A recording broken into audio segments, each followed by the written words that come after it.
Muy buenas noches, señoras y señores. Bienvenidos a otra edición del Péndulo por Unicanal. Hoy les proponemos tres temas. Uno, el tan polémico relacionado con las jubilaciones de los parlamentarios, que ya la gente les dio a llamar jubilaciones VIP. Y vamos a debatir esto con la ministra de Hacienda, Lea Jiménez, que está llegando, y la senadora Blanca Lila Miñarro, que ya está con nosotros para el debate. El segundo bloque vamos a hablar con dos abogados, otra vez para tratar de entender un poco más. ¿Debe jurar Cartes o no? ¿Para qué sirve la inconstitucionalidad y las decisiones de la Corte si finalmente el presidente del Congreso puede hacer lo que quiera? ¿Está bien o está mal?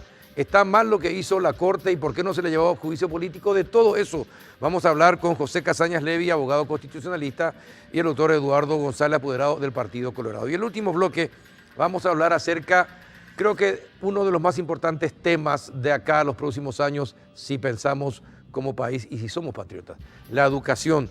Con Óscar Charotti, director ejecutivo de Juntos por la Educación, para conocer las propuestas sobre la gobernanza educativa. Después de la pausa, ya iniciamos el debate.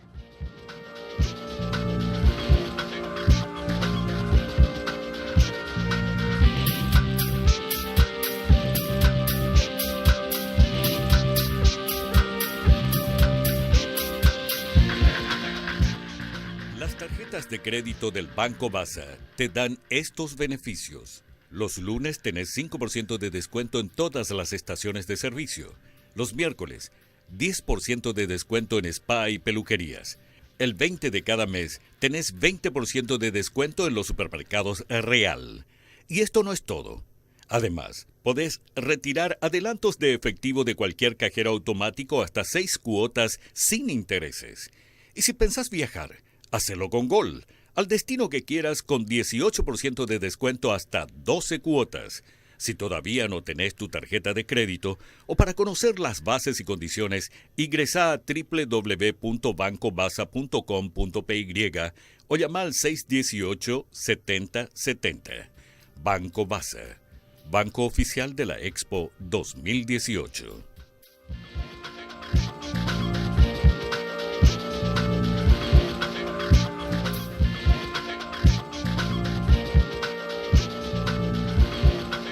Ya estamos completos, ya llegó la ministra de Hacienda, Lea Jiménez. ¿Qué tal, ministra? Buenas noches, ¿cómo anda? Buenas noches, Carlos. Buenas noches, senadora. Un gusto estar acá. Senadora Blanca Lila Miñarro, buenas noches, gracias por venir. Buenas noches, Carlos. Buenas noches, ministra. Gracias por la invitación. Bueno, sabes que fuiste una de las más escrachadas en los últimos tiempos por este tema de las jubilaciones VIP. Pero cuando la gente entendió, al final, hasta el mismo Luis Vareiro me reconoció, porque en 38 años que tiene la caja, cuando vos eras un chiquitito y cubrías delante de la cámara, por primera vez hicimos una modificación y no la que yo hubiera querido, ¿verdad? Porque fue mi iniciativa, fue mi presión, fue mi pedido, porque hay que reconocer, vos me conocés muy bien, soy una persona sincera, y acá la ministra sabe de que yo quería que sea 65 años la edad, ¿verdad? Y bueno, no iba a conseguir los votos. Y algo aprendí, Carlos, en la jerga política. Se hace lo que se puede. Pero algo hay que empezar a hacer. Por ejemplo, retiramos la jubilación esa reducida que le decían que con un periodo de 55 años llevaba un 30%. Hoy eliminamos eso y son 2 periodos, 160 cuotas, 120 cuotas, 60 más 120 cuotas que tiene que pagar, entonces lleva un 60%. Y la última instancia es el 80% con 3 periodos, 180 cuotas. Y también eliminamos que los suplentes paguen desde que empiezan a entrar, después completa. ¿Y qué estábamos haciendo? Por una banca estábamos duplicando jubilados, que carga muchísimo. Usted, ministra, vos sabés muy bien que es una carga muy pesada, ¿verdad? Y que también sacamos, darle una... ¿Quién le metió a los suplentes? Eso estaba. Eso son avivadas que no. Bueno, pero ya estaba. No, 38 años, se eliminó. Y también se eliminó siempre y cuando se promulgue la ley. Eso es lluvia. Sí, es lluvia. Siempre y cuando se promulgue la ley. También se eliminó 3 cosas. Que para hacer los cálculos, hoy la ley que está vigente dice los 36 últimos meses. Ahora es 60 meses. O sea, fuimos ajustando y vuelvo a repetir, no es lo ideal, pero es lo que pude sacar. ¿Esto va a significar más carga para el pueblo, ministra? A ver, bueno, primero yo quiero tener la oportunidad de decir lo siguiente, ¿verdad? Yo le tengo un respeto tremendo a la senadora Blanca Lila porque nosotros trabajamos, como Muy siempre bien, lo muy repetí, bien. excelentemente bien durante el proceso presupuestario del año pasado. Yo sé, senadora, que vos hiciste un esfuerzo extraordinario porque nosotros ahí juntas enfrentamos muchísimos desafíos. Y muchas empezando mentiras. con los temas de las ONG, temas de muchos cambios que fuimos trabajando porque realmente se nos vino encima De los funcionarios administrativos. incontables de clínica, pedidos, ¿te acuerdas? de todo Sí. realmente. Trabajamos demasiado bien, yo le aprecio muchísimo a la senadora.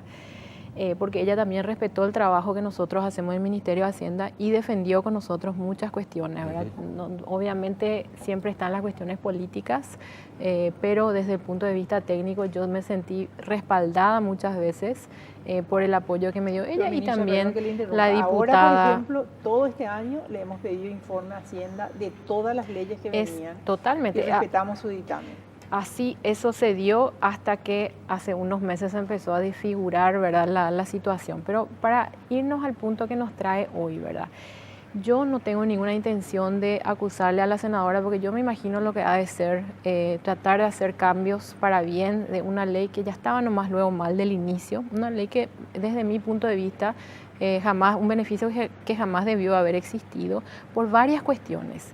Pero el hecho de que el tratamiento se dé en este momento en particular, a mí me parece que es un poquito a destiempo por varios motivos. Uno, los congresistas están saliendo, están de salida.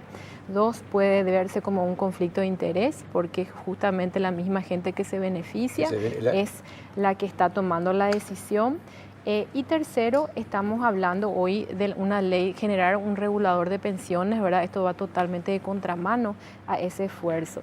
Pero ¿qué es lo que yo quiero decir? Cuando se habla del cambio que se da, ¿verdad? El cambio se da de 5 años a 10 años, ¿verdad? Se elimina la posibilidad de jubilarse con 5 años, pero si bien vos duplicás el número de años de aporte, duplicás también el tamaño de los beneficios. Entonces, cuando vos mirás el más y el menos, efectivamente no existe ningún tipo de mejora desde el punto de vista financiero, no hay mejora. Desde el punto de vista de lo que es el esquema de reparto, en principio esta caja de jubilación debería tener un esquema de reparto. Cuando uno habla de esquema de reparto, ¿qué es lo que significa eso? Significa que vos financiás las jubilaciones con los aportes, ¿verdad? Entonces, cuando te fijas, por ejemplo, IPS tiene 10 aportantes por cada jubilado, ¿verdad? La caja fiscal, que está peor que el IPS, tiene 4 aportantes por cada jubilado. La caja el fondo parlamentario tiene 0.5 aportantes por cada jubilado. ¿Entendés? Entonces es imposible de que esta caja sea efectivamente sostenible en el tiempo. Todas las cajas están deficitarias hoy, ¿verdad? Desde el punto de vista actuarial. Sí. ¿Qué significa hoy? Que vos traes al valor presente los ingresos y egresos y eso está ya hoy en negativo para todas, IPS, caja fiscal, y esta es la peor de todas. Pero cuando vos te fijas desde el punto de vista de la caja, ¿verdad? O sea, el déficit de caja, ¿verdad? Eso el IPS lo va a empezar a ver recién aproximadamente en 15 años, ¿verdad? La caja fiscal ya tiene hoy un déficit de caja, ¿verdad? Y hoy vemos que se está financiando el déficit de la caja fiscal, para que tengan nomás una idea, ¿verdad? El déficit de la caja fiscal de los docentes se está financiando justamente con los aportes de los funcionarios administrativos y el déficit de la caja de los militares se está financiando con aportes tributarios, ¿verdad? Es decir, los contribuyentes contribuyen más o menos 130 millones de dólares al año para la caja de los militares, de los policías y militares, y de los funcionarios administrativos, de los aportes de ellos, se quita aproximadamente 49 millones de dólares para cerrar lo que es, digamos, el déficit de la caja de docentes. En el caso de los parlamentarios, existen ciertas particularidades que lo hacen totalmente diferente. Uno, el sistema de reparto nunca va a funcionar. Es imposible que funcione con los aportes porque no existe suficiente aportantes. Por otro lado, ¿qué es lo que se dio acá? A partir del no tengo datos anteriores, pero ponerle el año 2005 al 2017, el Estado subsidió aproximadamente, aparte del 7%, porque el Estado ¿cómo se dice? Como el empleador, ¿verdad? Aporta, en la ley está que debe aportar un 7% y los parlamentarios aportan un 20%. Pero aparte de eso, el Estado también aporta, tiene un aporte complementario, se llama, que efectivamente es un subsidio, no está en la ley, pero se daba a partir entre el 2005 hasta el 2017 se dio. Eso representa más o menos 104.000 millones de guaraníes en ese periodo. Con esos recursos que el fisco aportó con el tributo, el pago de impuestos de la gente, eso se utiliza hoy para sostener a la caja, porque eso es lo que genera intereses lo suficientemente hoy para poder cubrir. Entonces, hoy se puede decir en principio que la caja está cubierta, pero en realidad el agujero que la caja tiene está siendo cerrado, por decirlo de alguna forma, ya muy explícitamente, ¿verdad? Está siendo cerrado con esa contribución complementaria o aporte complementario que el fisco estaba dando, aparte del 7%. Claro. Si vos quitas ese 7% y quitas el aporte complementario, esa caja no se solventa, imposible de solventar. Y acá el punto es que desde el punto de vista de una caja que debería tener un esquema de reparto, esto no puede jamás ser así. ¿Y qué es el punto? Hoy, si bien esos cambios que parecen mejora de 5 a 10, no es una mejora desde el punto de vista financiero, porque por lo que ya expliqué, se duplica también el aporte, entonces eso va a significar un mayor peso a la hora de que los aportantes vayan o quitando su beneficio o cobrando su jubilación, ¿verdad? Pero aparte de eso, hay otros pequeños cambios. Por ejemplo, antes se retiraba el 70% de los aportes más o menos, y esto se daba, digamos, en la mitad de años de servicio. ¿Qué es lo que significa eso? Si yo aporté por 10 años, yo podía retirar mis aportes en 5 años. Lo retiraba en 5 años, ¿verdad? Empezaba a retirar. Pero ahora vos podés retirar el 90%, ¿verdad? El 90%, es decir, yo aporté por 5 años, puedo retirar el 90% de mis aportes, el 50% de eso lo retiro de manera inmediata y el otro 50% lo retiro dentro de 12 meses. Es decir, eso va a implicar un peso mucho más grande en la caja. Si bien se le removió, por ejemplo, creo que a las hijas solteras o algo así, que algo mejora, digamos, pero también se agregó, por ejemplo, si es que uno sufre un accidente en el trabajo, en vez de recibir, creo que era 50%, ahora recibe 80%. O sea, hay cambios y cambios, pero independientemente a los cambios y cambios, realmente el punto central aquí es que esta caja de jubilación efectivamente es una caja de ahorro, que no hay problema con eso, pero deberíamos llamarlo por lo que es.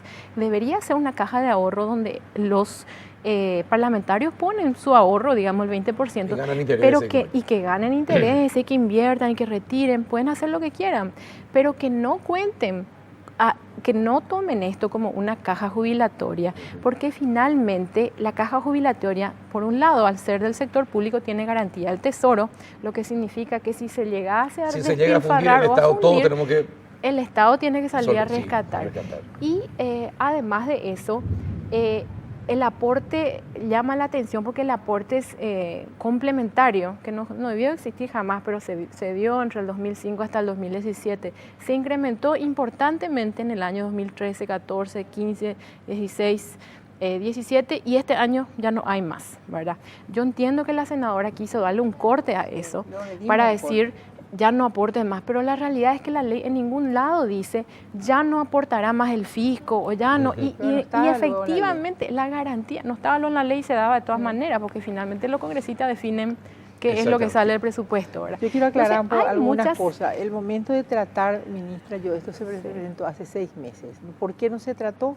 Porque entramos en las internas de los partidos, que fue una vorágine, que siempre eso le traga a la Cámara. Ustedes van a ver ahora con la mesa directiva, todo el mes de julio va a ser negociación de las comisiones. Claro, porque el tema político te traga, aunque vos te vayas con tu carpeta. ¿Qué dice las observaciones que la ministra va señalando? Por eso voy a decir. Entonces, por eso se trató cuando pasó las elecciones. Yo le dije varias veces, tratemos ahora, no importa el problema, discutamos ahora. Por cuestiones políticas. El tamaño financiero, nosotros tenemos 230 jubilados y van a entrar 37 más, diputados, senadores y Parla Sur. Y 61 a lo que se le va a tener que actualizar su... ¿Qué le vas a actualizar? Y si porque a Bade Rachilich hay que actualizarle su jubilación. Bueno, eso nosotros estamos, le ganamos en primera y segunda instancia y 60 parlamentarios más ya presentaron acciones de inconstitucionalidad y están esperando que se resuelva al respecto. Lo mismo que hizo Bade Rachid, quieren hacer, y por eso en espera 60. Vino volando la modificación. Entonces, lo que yo le quiero explicar, que nosotros salvamos la caja, por eso que yo le dije a la ministra, hay que suspender el aporte del Estado, porque no quería yo más ese subsidio y se suspendió. Nosotros tenemos, para este año tenemos 230 y más 37 son 267. Jubilados actualmente 236.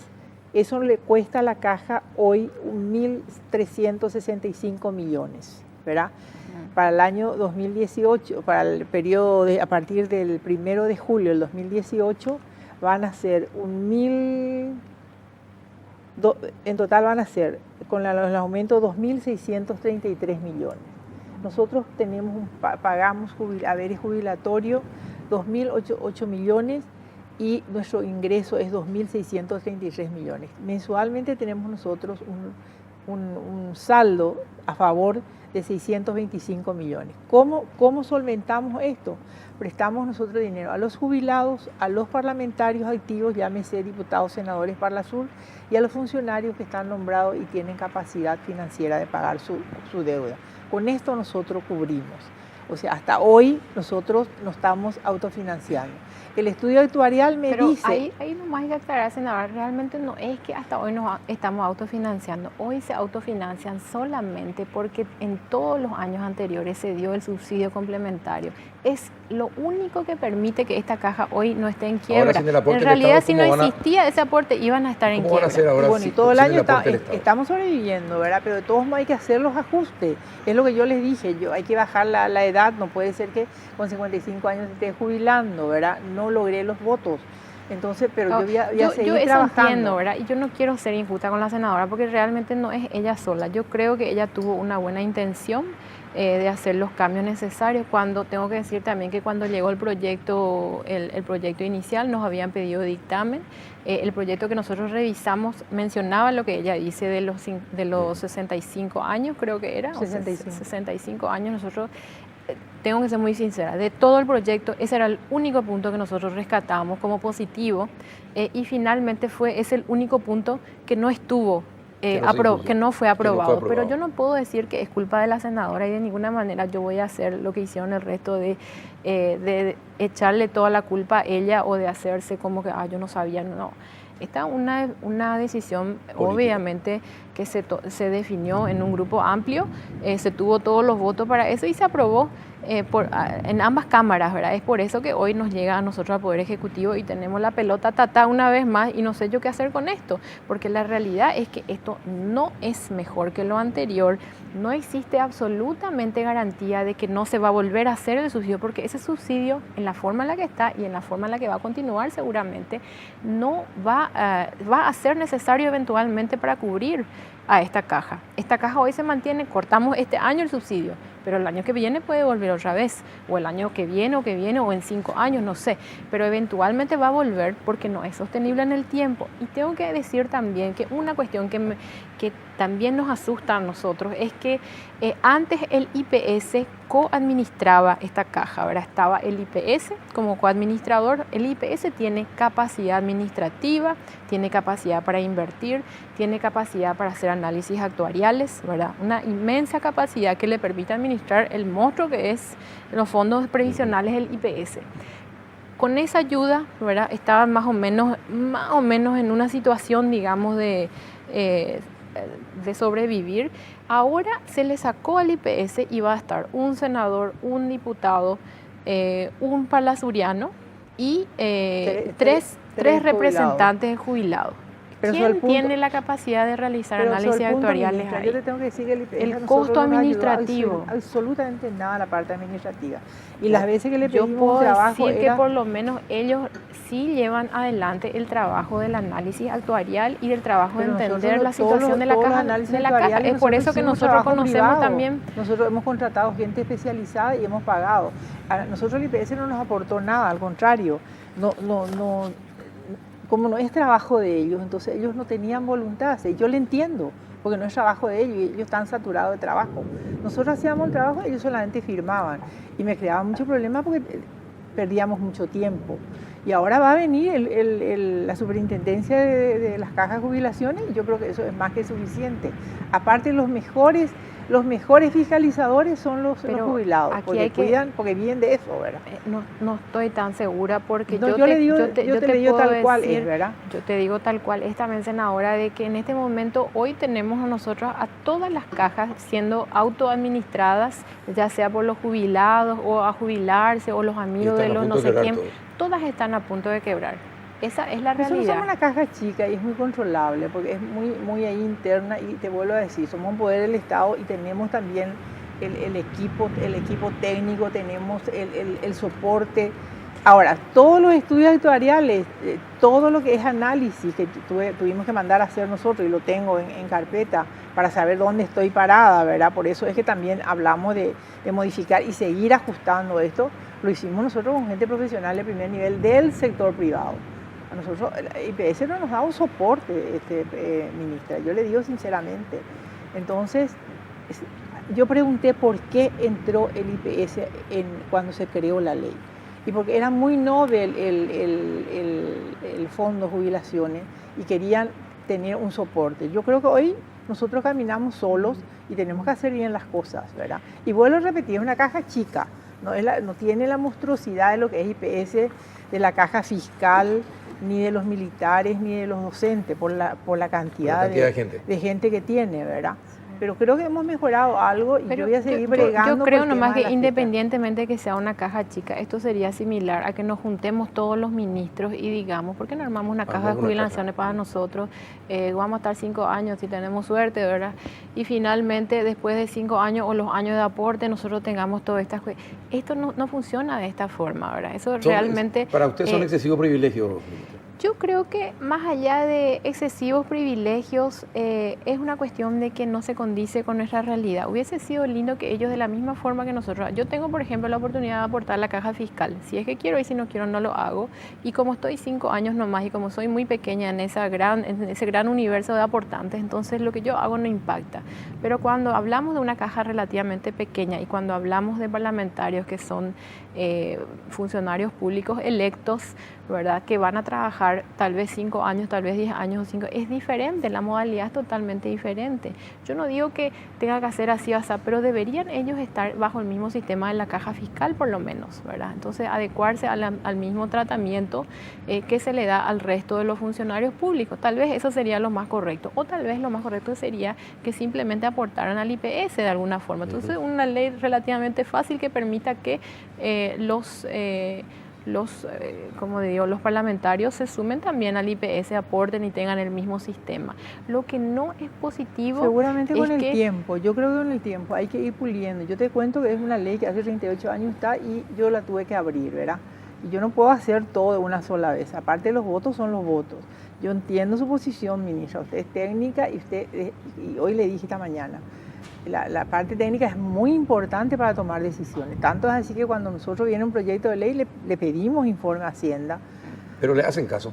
Muchas veces hicimos caso, otras veces no. La verdad es que muchas veces no nos hacen caso y la verdad es que en los últimos meses yo estoy un poco... voy a decir asustada para no decir aterrada al respecto de los proyectos que se van aprobando, ¿verdad? Por ejemplo, se acaba de aprobar este proyecto que nosotros no acompañamos desde el inicio, hace meses se viene trabajando, enviamos un dictamen con todas las recomendaciones porque el equipo de Hacienda es técnico, como dijo la senadora, y nosotros ese es nuestro trabajo, nos ocupamos de dar recomendaciones técnicas de cómo esto debería hacerse.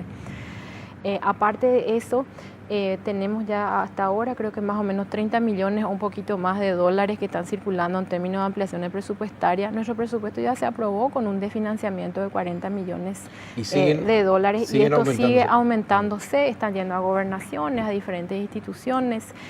Por otro lado, también se acaba de revertir lo que con mucha dificultad se había aprobado durante el proceso presupuestario, que era que no se viaje más, que no tengan todos la oportunidad de viajar en clase ejecutiva o primera clase.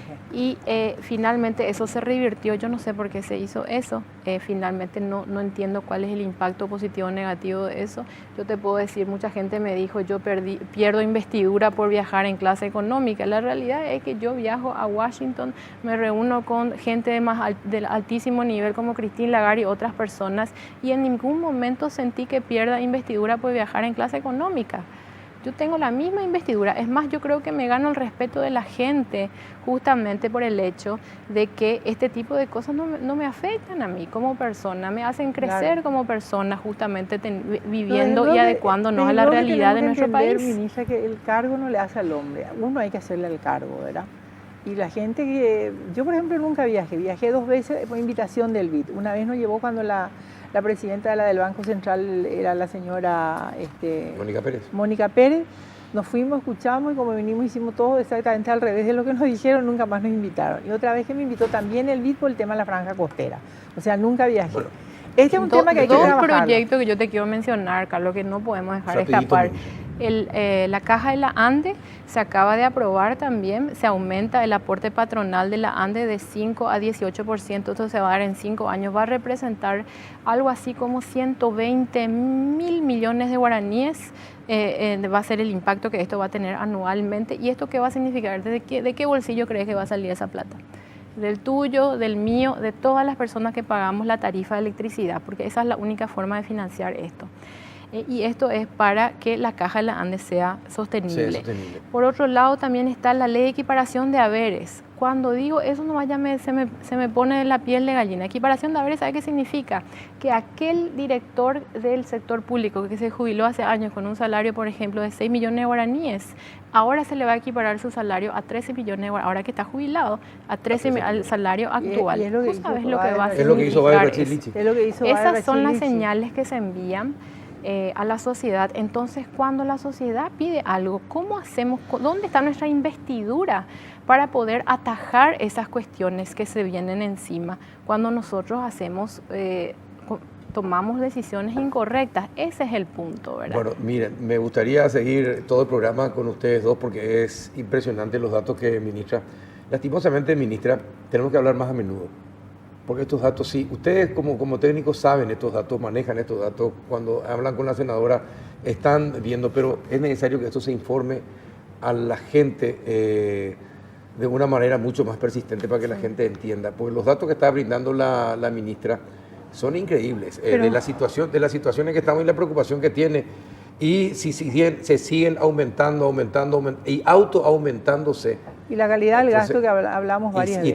Y también hay que analizar todo. Pero también el Poder Ejecutivo tiene que también tomar ciertas medidas, porque aprieta en un sector, ella no tiene la culpa, pero es todo el Poder Ejecutivo. Por ejemplo, no se combate el contrabando, no se combate la evasión fiscal. Nosotros le pedimos a Marta Ayala que nos dé la lista de los evasores fiscales, senadores de la Nación, por escrito. Le pedimos 3 veces y nos dijo que era una cuestión de secreta. No, pero imposible eso. ¿Entendés? Es porque pero se tiene que saber quiénes son los que le están robando al país. Yo, por ejemplo, no pago mi impuesto y voy a salir en todos los diarios. Pero esa no es una definición de Marta González, esa es una definición de una ley que existe y que justamente protege cierto tipo de información tributaria, sí, que no es de acceso al público. Esa información es aquí y en todo el mundo es así. ¿Es una estafa, ministra? No, no es una estafa, pero sí. ¿El evasor es un estafador? Yo me encantaría que nos ayuden, por ejemplo, porque existen muchísimos casos de mega evasión en la fiscalía que hoy están parados, no pasa nada. Son así de que el combate a la evasión, sí. Bueno, señoras, les agradezco, ministra, gracias por venir. Gracias, Carlos. Tenemos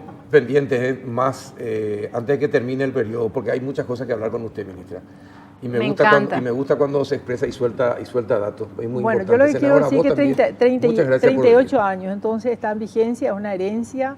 Tengo que tratar de preservar, porque por ejemplo dice, vamos a presentar un proyecto de ley donde vamos a derogar la caja fiscal. Y se van a ir a la corte y van a ganar todos los pleitos porque te van a salir con el derecho adquirido. Entonces, ¿por qué no se hace una cuestión gradual? Si la corte falla ya pensando también en lo que a ellos les conviene en cuanto a jubilación. Pero nosotros tenemos un ministro de la corte que es nuestro jubilado también, ¿verdad?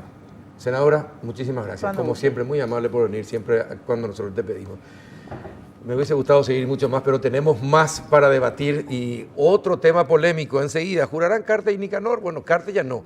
Nicanor jurará. Vamos a enterarnos en un instante, ya volvemos.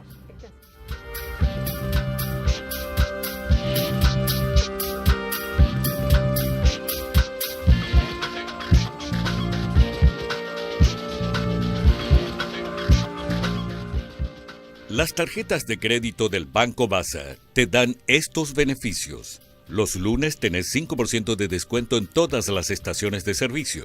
Los miércoles, 10% de descuento en spa y peluquerías. El 20 de cada mes tenés 20% de descuento en los supermercados Real. Y esto no es todo.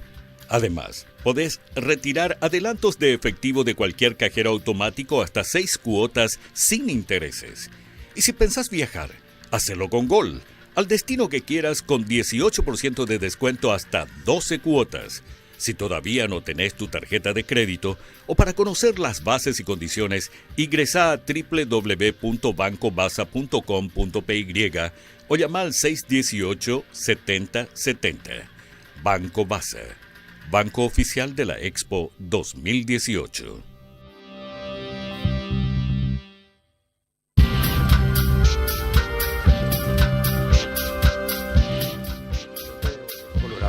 ¿Qué vamos a hacer?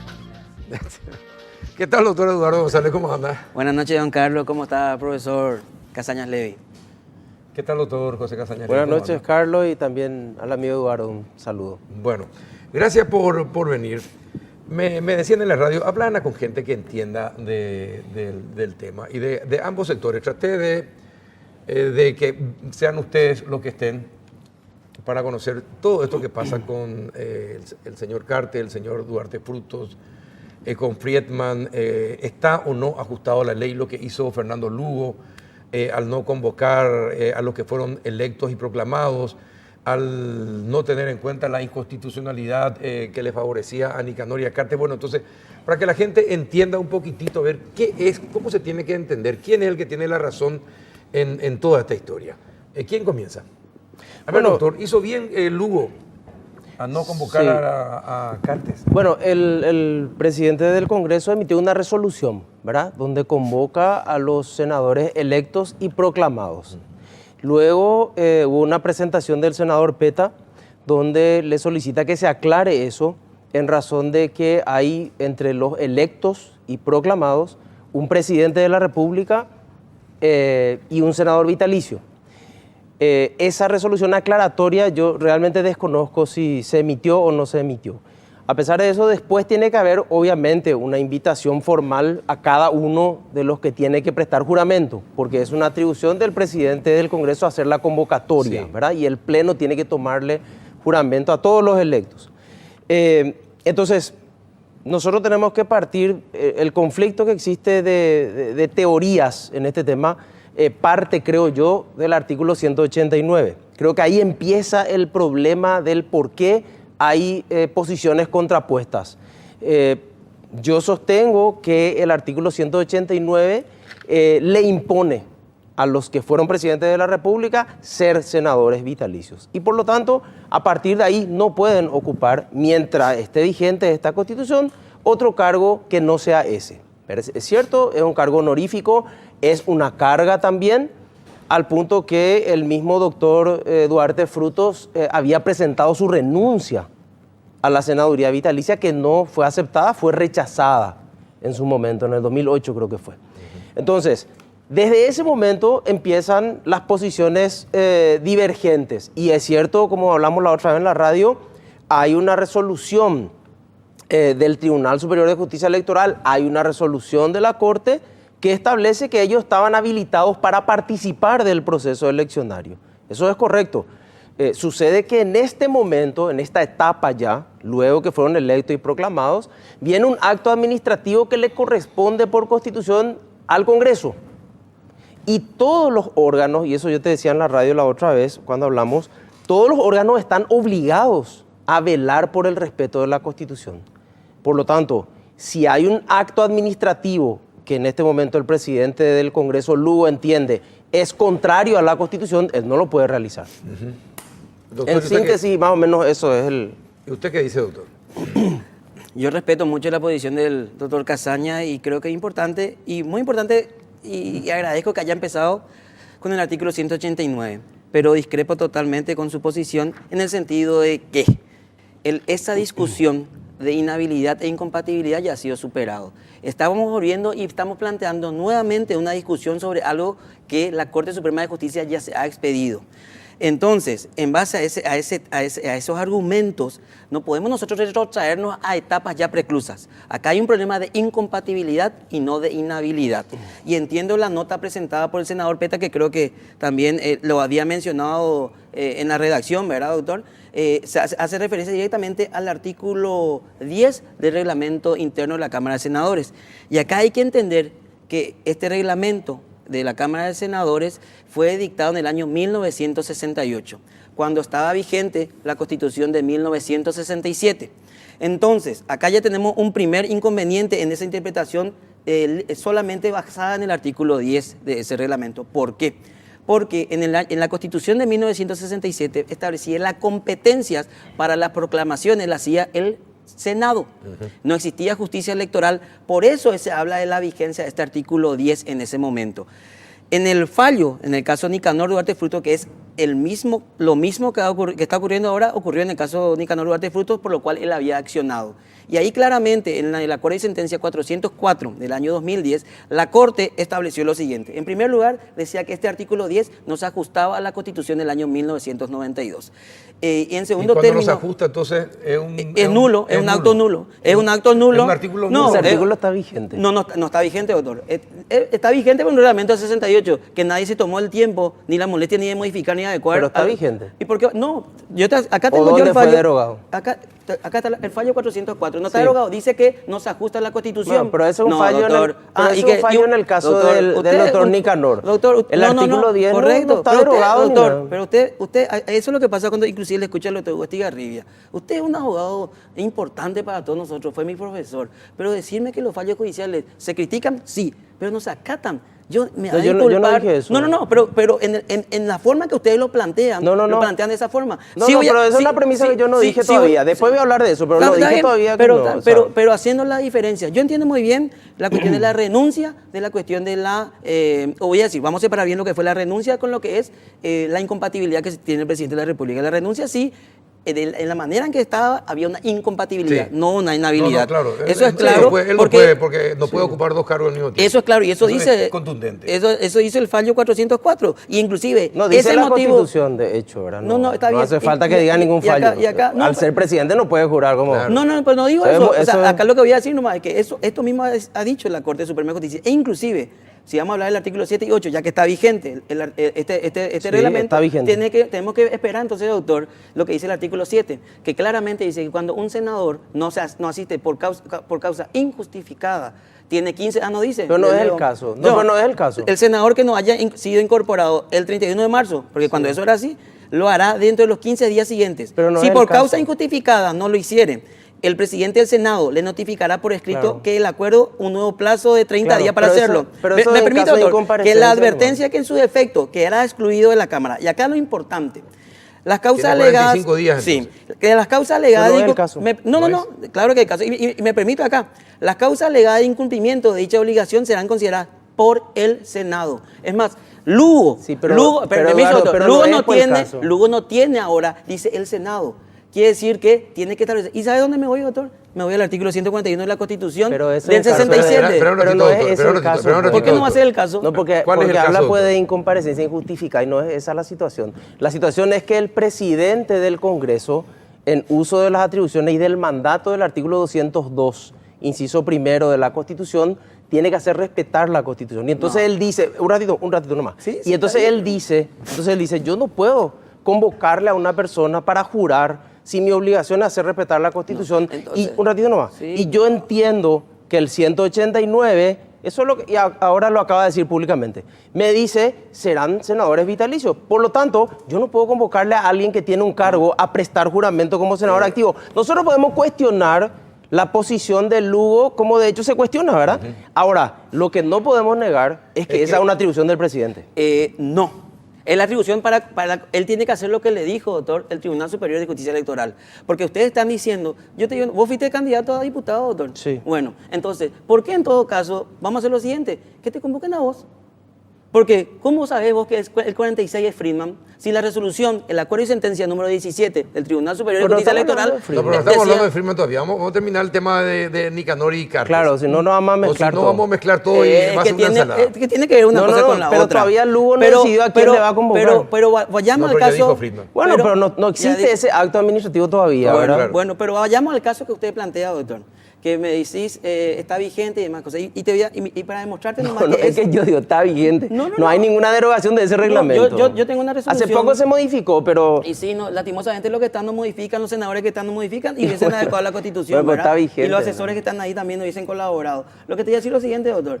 Claramente dice lo siguiente, el artículo 149 de la Constitución del 67, para ratificar que tiene que ver con, inclusive, no puede hacerlo solamente para la exclusión, no puede hacerlo Lugo porque es el planteamiento que se hace. No, él no le excluye a nadie. Él tiene atribución de convocar. Pero el planteamiento de la nota que ustedes presentaron decía exclusión. No, lo que decía exclusión. Era una aclaratoria en el sentido pero de que, vuelvo a decir, ¿verdad? Esa resolución le convocaba a todos los senadores y diputados electos y proclamados, ¿verdad? Sí, Dice la primera 1350 o 1370, no recuerdo el número, 1350 creo que era. Y entonces ahí es donde el senador Peta le dice, un momento, acaba de haber una violación constitucional, usted no puede convocarle a una persona que es presidente de la República, por lo tanto, haga una aclaratoria. Eso es lo que le dice. ¿Y Peta está por encima de la Corte Suprema de Justicia? No, claro que no. No, pero me está planteando eso. Pero hay una cosa, pero una cuestión de hecho, doctor, que creo que tenemos que convenir, porque si no vamos a discutir claro, vamos a dar vueltas sin razón. Vamos a dar vueltas sobre algo. Cartes no puede jurar. Actualmente, actualmente por la incompatibilidad no lo puede hacer. Senador, ni ahora ni después.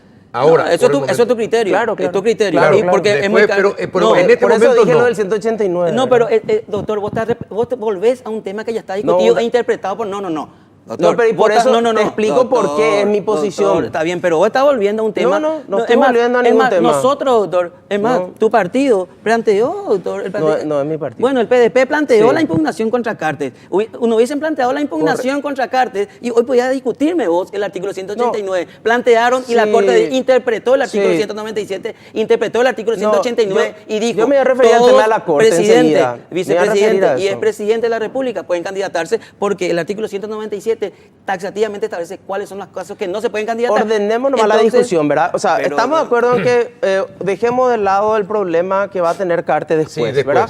Pero hoy por eso vamos a plantear eso estamos de acuerdo, pero hoy ¿verdad? sí, eso es categórico. Después está el tema del doctor Nicanor, ¿verdad? Que yo digo es el 189. Y ahí ahora sí me voy a referir al tema de la Corte, ¿verdad?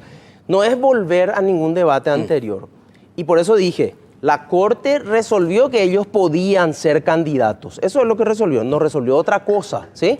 Fueron candidatos, su lista permitió que ellos ingresen, son senadores electos y proclamados, porque la justicia electoral lo dijo, no hay ningún drama con eso, pero yo tengo que recordar lo que dice el artículo 137, último párrafo, que dice lo siguiente de la Constitución: carecen de validez todas las disposiciones y los actos de autoridad opuestos a lo establecido en esta Constitución. Es decir, que entonces, se equivocó la Corte, se equivocó la justicia electoral. Entonces vamos al caso Lugo.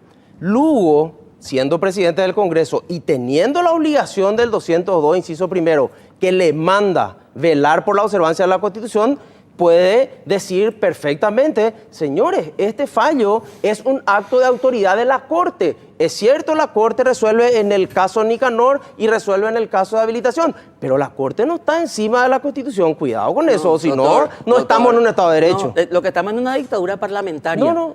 Deja, por favor, doctor. No, 23 personas van a decir por encima de la Corte, por encima del Tribunal Superior de Justicia. No, permitime, Carlos. Sí, pero está bien. Una cosa que le quiero, porque ustedes entienden de derecho, pero yo también quiero meter. Pero no entremos en un debate político. No es político, porque vos me estás planteando. Dictadura parlamentaria, no sé a qué te referís. Porque vos tenés 23 personas que deciden lo que quieren. Déjate, no, doctor. No vayan ni a plantear cosas. Vos sos un tipo inteligente. Vos fuiste nuestro profesor. No vayan ni a plantear de esta forma. No.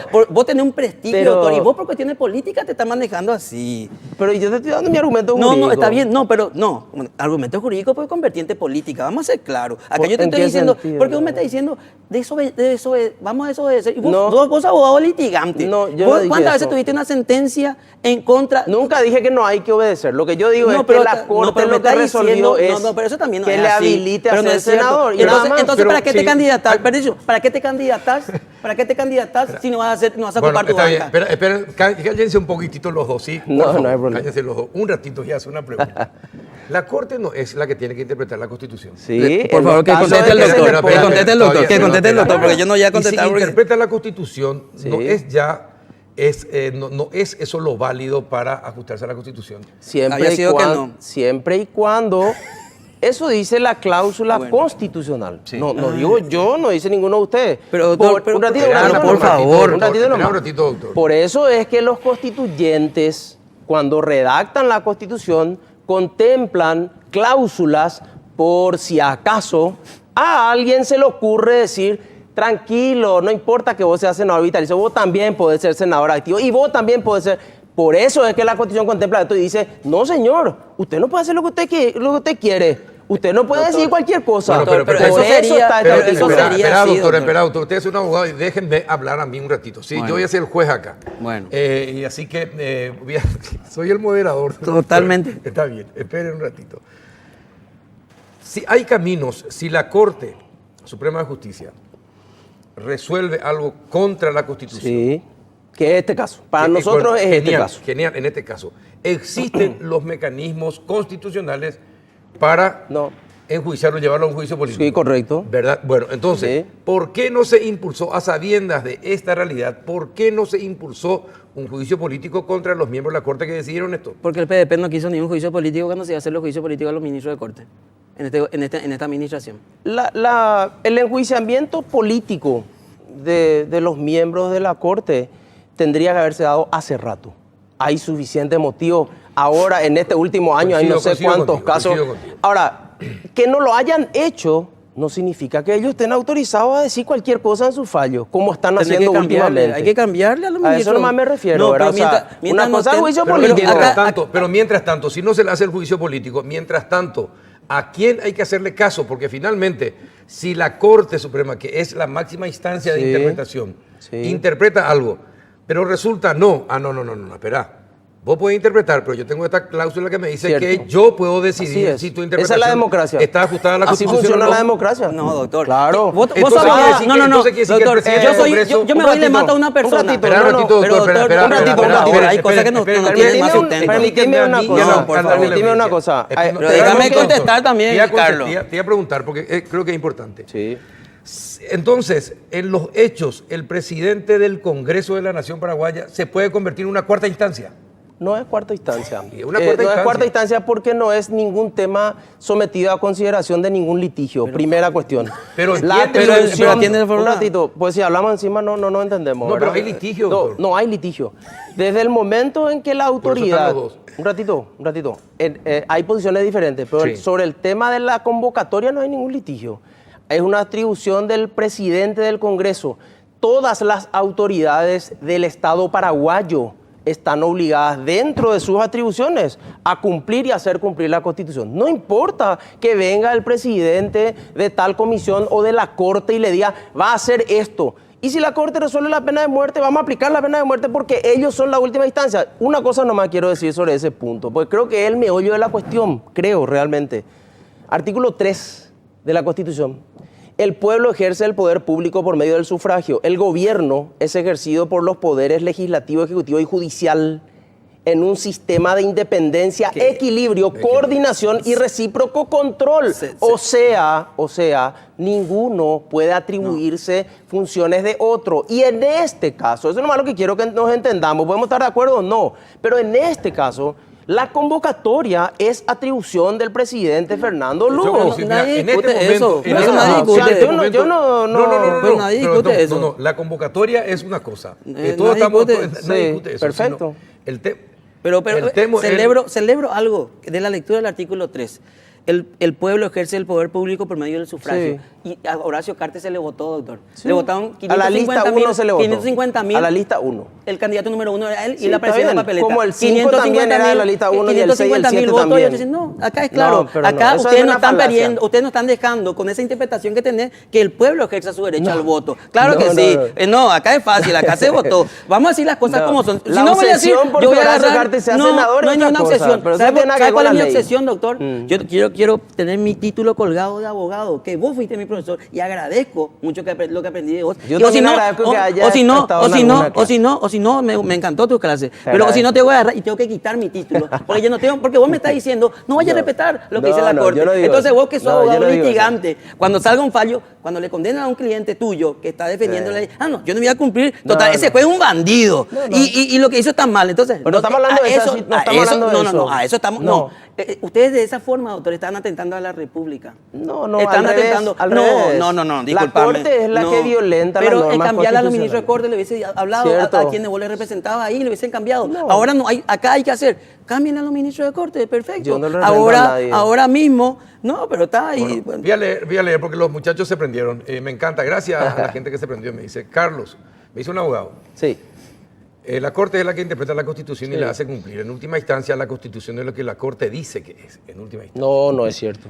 Sabes que estoy políticamente al lado de Casaña, pero esta vez no tiene razón.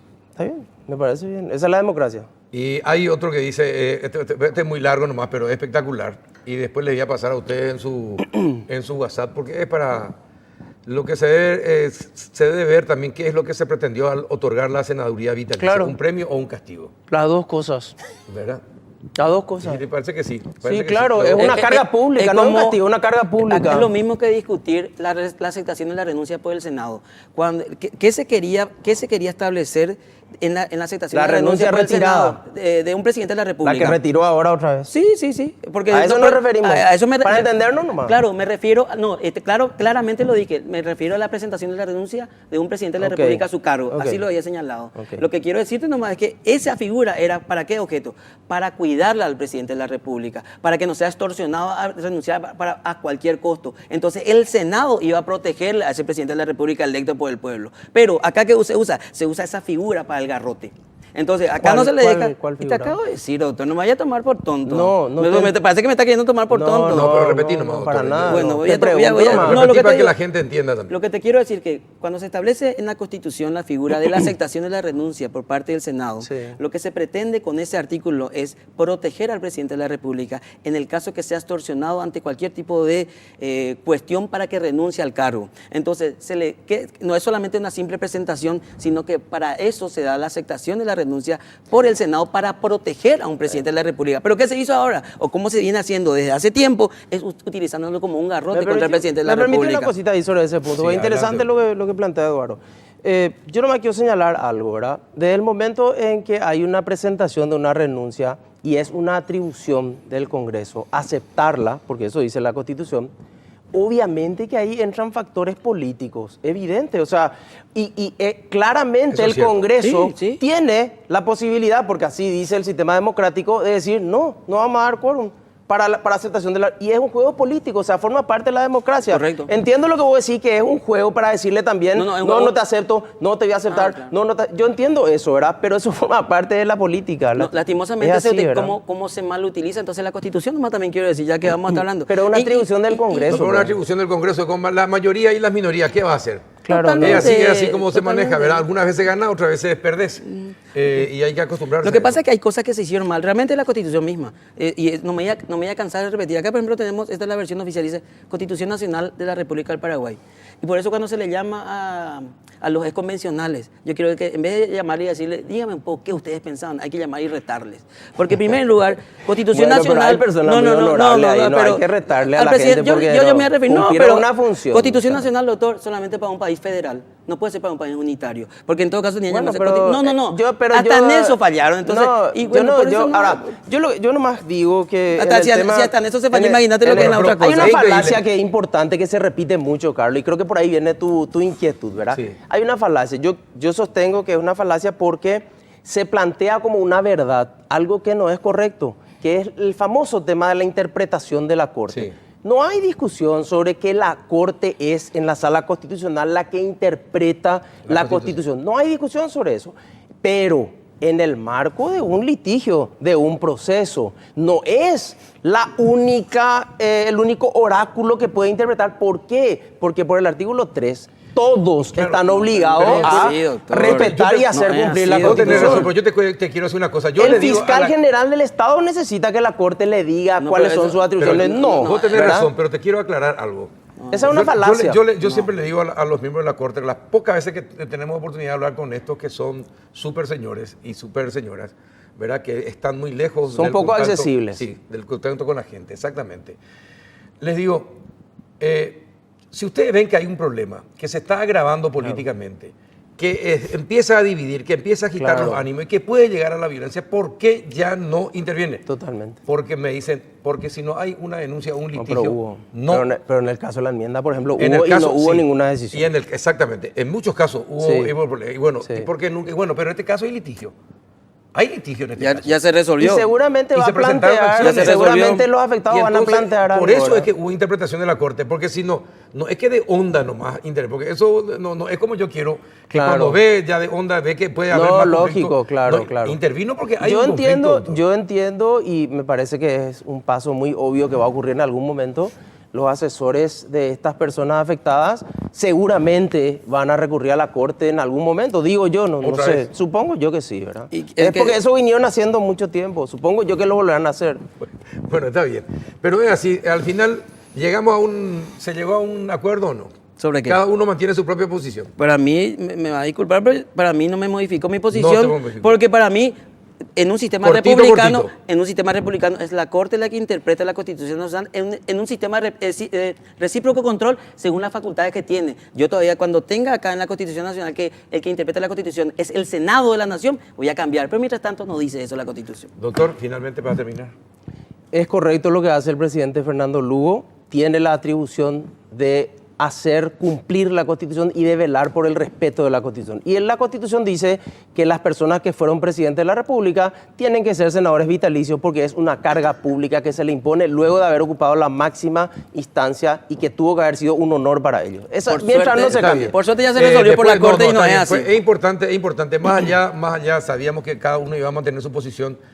Es importante que la gente escuche los razonamientos y los argumentos de gente que conoce el derecho. Porque muchas veces nosotros, los periodistas, como no somos abogados, muchos no somos, otros sí son, podemos estar mal informando y mal interpretando algo que ustedes sí lo pueden decir correctamente. Así que les agradezco. Gracias por venir, Un doctor. placer. Muchas Gracias gracias. por venir, No, gracias, gracias, doctor. profesor. Un saludo. Igualmente. Le seguí admirando, ¿verdad? Claro que sí. Bueno, está bien. No, la Eso- formación no, que no, tiene el no, doctor no, es no, no, importante, no, no, no, por no, favor. no, no. Vamos a la pausa y ya volvemos.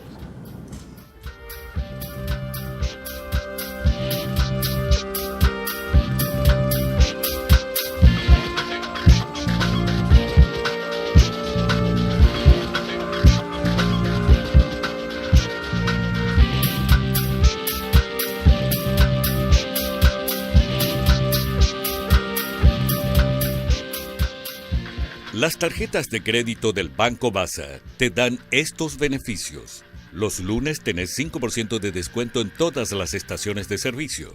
Los miércoles, 10% de descuento en spa y peluquerías. El 20 de cada mes tenés 20% de descuento en los supermercados Real. Y esto no es todo.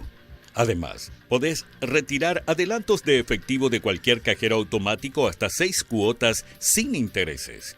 Y si pensás viajar, hacelo con Gol, al destino que quieras con 18% de descuento hasta 12 cuotas.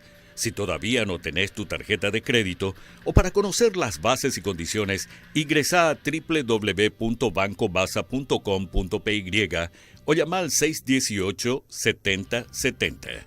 Banco Basa, Banco Oficial de la Expo 2018.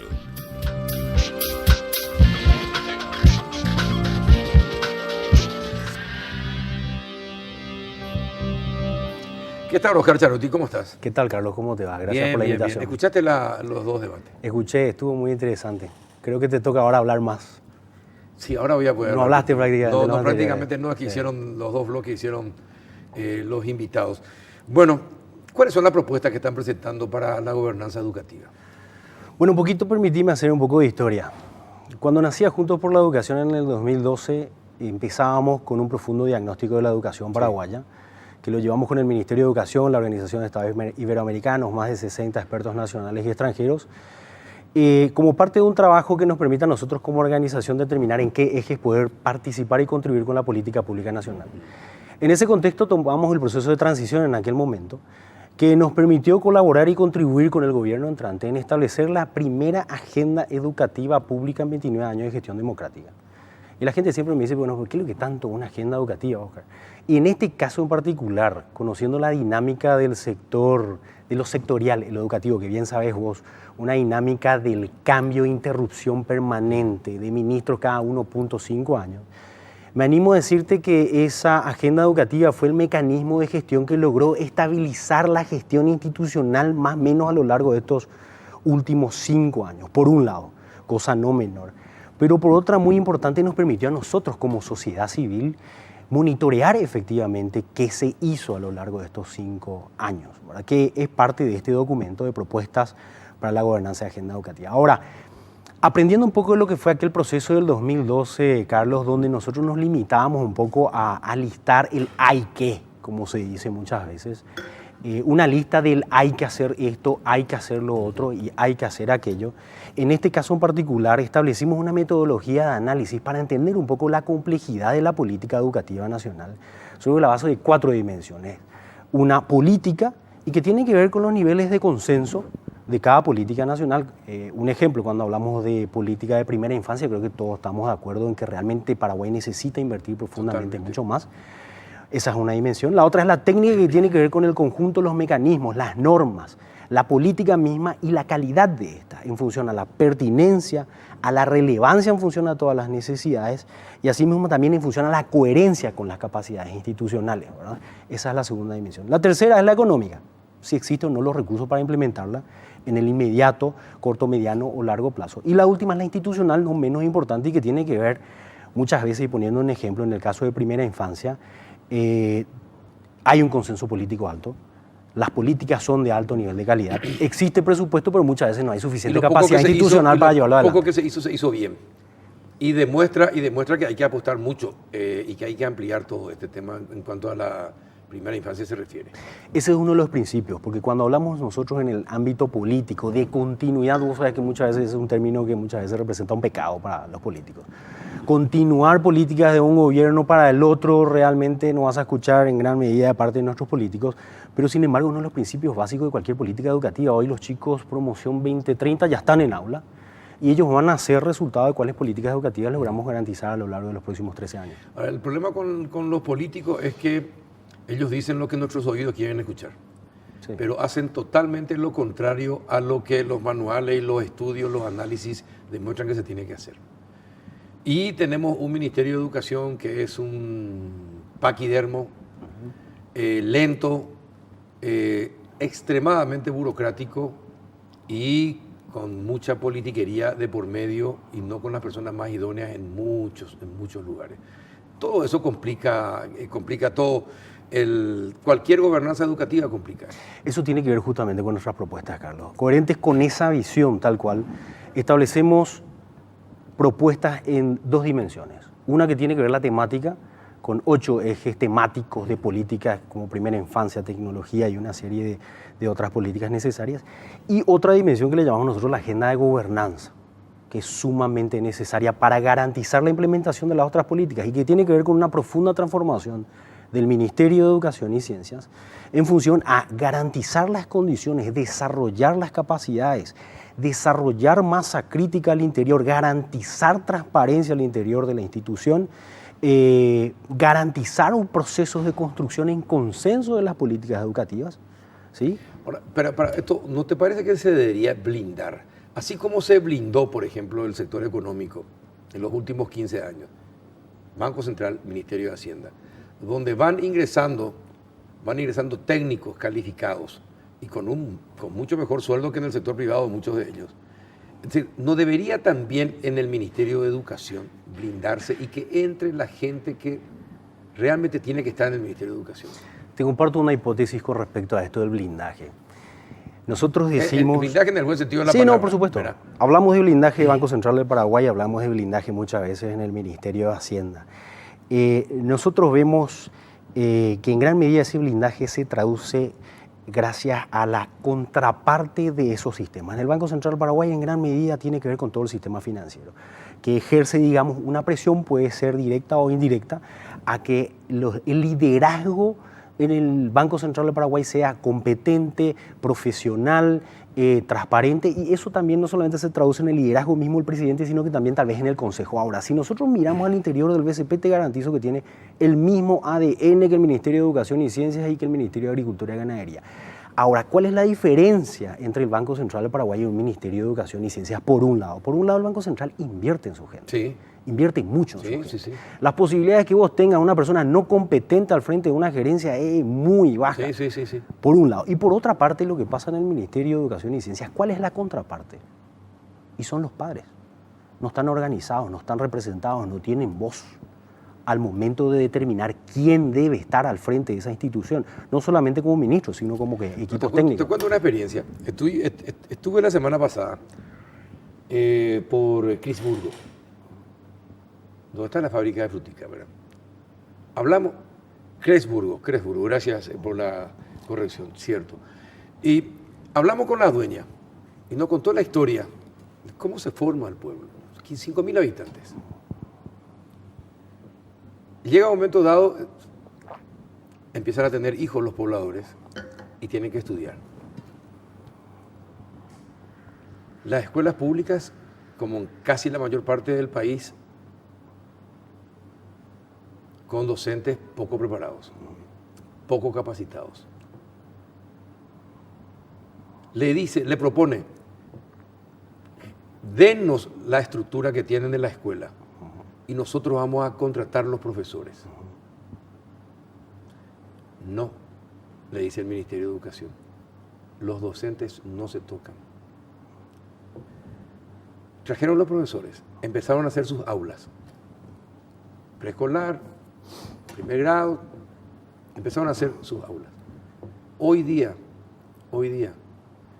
ganaron concursos de robótica nacional e internacional.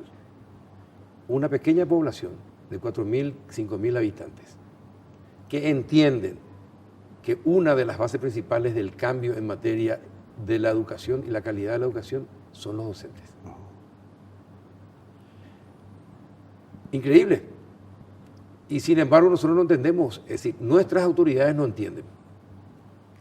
Vos vas a ver en el ministerio porque sabes, mucha gente que está porque es colorada, porque es liberal, porque es del Frente Guazú, porque es del partido que sea, no porque sea competente, no porque sea idóneo. Ese es uno de los temas que tenemos que superar. Categórico, yo creo que uno de los principales desafíos. ¿Verdad? Mejorar la carrera del educador, mejorar las condiciones de la carrera. Y tiene que ver con un sistema bastante complejo, no pasa simplemente por mejorar el sistema inicial, sino que también de alguna u otra forma a quién hoy en día estamos reclutando para ese sistema. Exacto. ¿Verdad? ¿Quiénes son los que de alguna u otra forma... ¿Qué perfiles deben tener? ¿Qué perfiles deben tener? Entonces hoy, justamente nosotros hacemos, particularmente cuando vamos a la escuela, hago un experimento con los chicos y cuando son bien chiquititos le preguntas qué querés ser cuando sea grande y gran parte de ellos te dicen yo quiero ser maestro, yo quiero ser profesor. Pero cuando vamos al tercer ciclo, la media le preguntamos a los grandotes que ya entienden bastante y le decimos ¿qué querés ser cuando sea grande? Ninguno te dice que quiere ser profesor o quiere ser maestro, porque en gran medida ya conocen o ya pueden proyectar cuáles son las condiciones del trabajo. Realmente nadie quiere elegir esas condiciones. Y eso es lo que pasa que muchas veces una carrera que debe ser por vocación termina siendo una carrera de ocasión. De oportunidad. Para aquellos que no tienen otra oportunidad. Para que no tiene trabajo. Y a eso sumarle un sistema de formación, de educación, de docentes nobles, que realmente tampoco ofrece las garantías para un desarrollo profesional de alta calidad. Y ni qué decir lo que tiene que ver el proceso de carrera. Vos sabés que yo estuve en una reunión en el Ministerio de Hacienda alguna vez, nos pidieron que nos quedáramos a asistir a un encuentro con los docentes. No voy a dar nombres. Estaban discutiendo por el tema del aumento salarial, que es lo que convoca a todos los docentes siempre al Ministerio de Hacienda. Docentes. En un momento dado, uno de los sindicalistas le dice a la ministra de Hacienda, equiririna, ministra, sin pedir, levanta la bola y dice, equirina, ereco hina, estás diciendo tonterías, bureurei la areajina. ¿Cómo un docente? Eso ya te da la pauta de cómo es un docente, ¿verdad? La representación en los gremios. Ya, nosotros tenemos una visión. Yo creo que el día de que estas negociaciones entre gremios y sindicatos y el propio ministerio, un ministerio tremendamente debilitado y muchas veces sin los mecanismos y herramientas para esos procesos de negociación, el día que esas negociaciones sean públicas, yo me pregunto si esa va a ser la dinámica. Porque al final yo creo que lo que hay que garantizar en esa mesa es el derecho de los niños. Sí, claro. Y me pregunto quién de estos bandos, en ese momento y en esas circunstancias, es garante de esos derechos. ¿Y cómo llevamos adelante la reforma? Mira, nosotros estamos convencidos de que el proceso debe iniciar con un fuerte liderazgo político y del más alto nivel. Sí, Por si así el presidente no se decirlo, empodera y le da un fuerte respaldo al ministro o ministra que nombre, esto no va así mismo, si el presidente de la República no se empodera y no se ve como el presidente de la educación de este país y garantiza que no solamente el ministro, que si bien es muy importante, también es tan importante el equipo que va a acompañar a ese ministro, porque por más bueno que sea, si no lleva gente lo suficientemente competente, es muy poco lo que efectivamente va a poder hacer en una institución tan grande. Empezaríamos por ahí, por el presidente y un liderazgo, yo diría con mucho coraje también, Carlos. Las transformaciones que requiere el sistema... Sí, porque no van a ser simpáticas no las van a medidas ser a tomar. Requiere un liderazgo con mucho coraje, pero por sobre todo con un profundo compromiso ético con la causa. Un alto nivel profesional que permita desarraigar esto que vos decías, esa discrecionalidad en los procesos de formulación de políticas educativas que viene instalado hace años. Pero por otra parte también con una visión muy clara de que realmente esta transformación educativa no se gestiona desde una centralidad del Ministerio de Educación, desde los chubascos de política, como mucha gente dice, sino que se gestiona desde las comunidades. Hay que trabajar en consenso, hay que trabajar con todos, construir políticas. Todos deben empoderarse de la idea. Todos deben empoderarse y hacer esto que muchas veces decimos, necesitamos realmente alinear la visión a que realmente lo más importante es el aprendizaje de los chicos, a esto que muchas veces llamamos un pacto educativo que nos permita garantizar educación como una política de Estado. Sí, debería.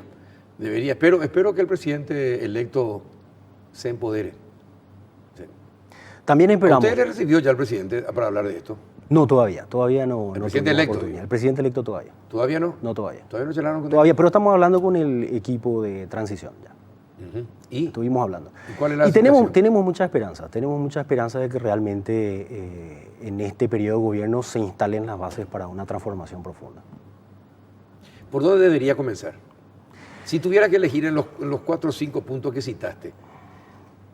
Primero, esa condición que decimos, si el presidente está convencido, si tiene un equipo altamente competente y un liderazgo coherente con los desafíos, nosotros empezaríamos por mejorar las condiciones de los docentes, empezaríamos a trabajar en la carrera del educador. Creo que ese es el punto. Creo que es el alma, creo que es el núcleo principal de toda transformación. Sin duda los educadores Si cambias el chip de los educadores, cambias el mundo. Son los principales agentes de cambio, Así mismo. categórico. Así mismo. Ahora, ¿cómo hacer que se empoderen ellos también de la reforma? Y tiene que ser un trabajo consensuado. Y por otra parte, digo, en el ámbito educativo todo es irreductible. No solamente podemos focalizar acciones en un punto y esperar que los resultados se den. Realmente es una sistematicidad de acciones. Y también tenemos que reconocer el desfinanciamiento de la política educativa, que es uno de los aspectos principales y que va a ser uno de los desafíos del próximo gobierno. La renegociación del anexo C del Tratado de Itaipú, que tal vez sea una de las grandes oportunidades para el financiamiento de políticas públicas a los niveles de suficiencia que el país requiere. La gente tiene que entender que esto no es un proceso de la noche a la mañana. No hay atajos, Carlos, acá. Acá son procesos que van a llevar como mínimo 20, 25, 30 años y que lo importante es que vayamos construyendo ladrillo por ladrillo y creo que en 25 años vamos a estar en otras condiciones. Sí, es así. ¿Qué aportan ustedes a este proceso? Nosotros inicialmente estamos aportando una gran herramienta para el proceso de formulación de política pública. Creemos indispensable que el próximo gobierno garantice una nueva agenda educativa, integrando una serie de acciones de profundas transformaciones dentro del sistema, por un lado, y por otra parte ya como organización independiente también estamos contribuyendo hoy en día con el Observatorio Educativo. Esto que decías al comienzo, realmente estamos estableciendo herramientas para poder monitorear desde la sociedad civil cómo van caminando y cómo andan las políticas educativas a nivel nacional. Y en eso nos acompañan otras nuevas organizaciones de la sociedad civil. Pues sabes que si hubiésemos tenido una sociedad mucho más compacta y con un poco de mayor volumen de conocimiento, vos sabés cómo se le hubiese presionado a intendentes y gobernadores para que hagan lo que tienen que hacer con el dinero del FONACIDE? Solamente la comunidad les hubiese obligado a hacer las cosas como se debe. Creo que también tenemos que unir a la comunidad en todo este proceso. Por supuesto. Sin ellos tampoco va a ser posible. No, sin totalmente. el control que puedan ejercer. Claro, la participación es clave en ese sentido, Carlos. Cuando nosotros analizamos los factores asociados a los procesos de aprendizaje de cualquier chico, damos cuenta que el 50% de todo el aprendizaje se explica con los factores asociados vinculados a la escuela. El 50% tiene que ver con la familia y con la sociedad en su conjunto. O sea que no solamente hay una responsabilidad muy importante, sino que también la participación es fundamental. Y para tal efecto, la información es clave. La información es clave. La información oportuna, veraz y transparente es clave. Y yo creo que es uno de los pasos principales. Yo siempre le digo a algún intendente, le digo yo, ustedes van a empezar a tomar en serio los recursos que reciben del FONACIDE el día que el pueblo venga e incendie un municipio. Ese día se van a dar cuenta de que las cosas cambian. Ahora todavía no hay control, pero no hay que torearle mucho al pueblo tampoco. Claro, pues también tenemos que reconocer, Carlos, que el proceso del FONACIDE tal vez se dio sin el suficiente desarrollo de capacidades previas a nivel de gobernaciones y municipios. Hay municipios donde los intendentes reciben la plata del FONACIDE, depositan en una cuenta, porque no tienen las capacidades, de ejecutar y dicen, mira, no quiero tener problema con esto, guardo la plata ahí. Hay municipios que ni siquiera tienen un arquitecto. Que no tienen un solo arquitecto. Así que también tiene que ver con este proceso de desconcentración que se dio, digamos, muy intempestivamente, y que, bueno, yo creo que tiene que ver con procesos de desarrollo de capacidades para garantizar una correcta ejecución, y eso hay que darle lugar también a esa gente. Definitivamente. Óscar, muchísimas gracias, siempre un placer charlar contigo sobre educación. Gracias, Carlos. No te vayas a rendir en esta lucha. No, por supuesto, y no me digas a mí, tenés que decirle a las 50 empresas que nos están acompañando permanentemente. Por eso, también el mensaje va para todos juntos por la educación. Gracias. Para todo el país. En realidad, todos salimos favorecidos si tenemos una mejor educación. Tenemos unos mártires ahí que están no solamente poniendo recursos, sino que también tiempo. Así que realmente yo creo que las felicitaciones deben ser para ellos. Perfecto. Gracias, un placer. Gracias, Carlos, por la invitación. También gracias a ustedes por acompañarnos otro miércoles más. Hasta el próximo.